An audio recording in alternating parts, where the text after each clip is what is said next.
এবার Chris 4 cinema নিয়ে জল্পনার অবসান ঘটেছে।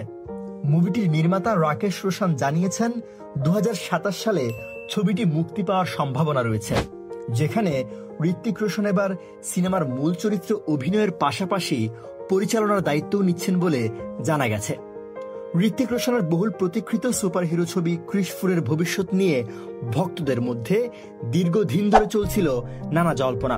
যদিও ছবিটির মুক্তির জন্য আরো দীর্ঘ সময় অপেক্ষা করতে হবে, তবে সম্প্রতি এর নির্মাণ কাজ শুরু হওয়ার বিষয়ে বড় ধরনের ঘোষণা এসেছে।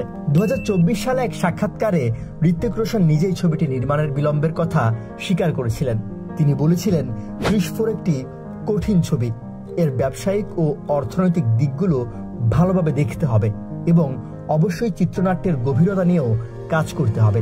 এদিকে বলিউড হাঙ্গামাকে দিয়ে এক সাক্ষাৎকারে ছবির পরিচালক রাকেশ রোশন জানান, ক্রিস 4 এর প্রাক নির্মাণ কাজ পুরোদমে চলছে, আর আগামী বছরের মাঝামাঝি সময়ে ছবিটির শুটিং শুরু হবে। পরিচালক আরো জানান, 2027 সালে ছবিটি মুক্তি দেওয়ার পরিকল্পনা রয়েছে তাদের।